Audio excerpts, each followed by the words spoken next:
Journée historique pour la Palestine. Elle doit acquérir une nouvelle stature internationale à l'ONU en accédant au rang d'État observateur non membre. Le président palestinien Mahmoud Abbas a choisi la date d'anniversaire du plan de partage de la Palestine en 1947 pour soumettre son projet de résolution à l'Assemblée générale des Nations unies dans la soirée.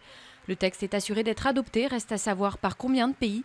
Cette victoire diplomatique des Palestiniens pourrait leur valoir des représailles d'Israël et de son allié américain. L'Égypte, en plein trouble, est en passe d'adopter sa constitution. Le projet controversé doit mettre en place les institutions du régime post-révolutionnaire, alors que le pays traverse sa pire crise depuis l'élection du président islamiste Mohamed Morsi. Les opposants dénoncent les pouvoirs exceptionnels que ce dernier s'est octroyés par décret, le taxant de nouveau pharaon. Un signal politique gênant pour l'Élysée. Le premier budget du quinquennat Hollande a été mis en échec au Sénat par les communistes.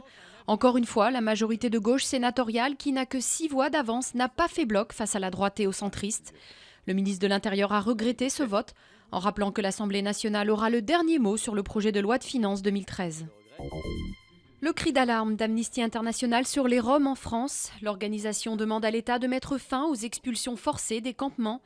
Depuis l'arrivée de la gauche au pouvoir, les Roms ne sont plus stigmatisés dans le discours. Mais selon Amnesty, la pratique des expulsions se poursuit au même rythme que sous la majorité précédente, la plupart du temps sans qu'aucune solution de relogement ne soit proposée aux populations.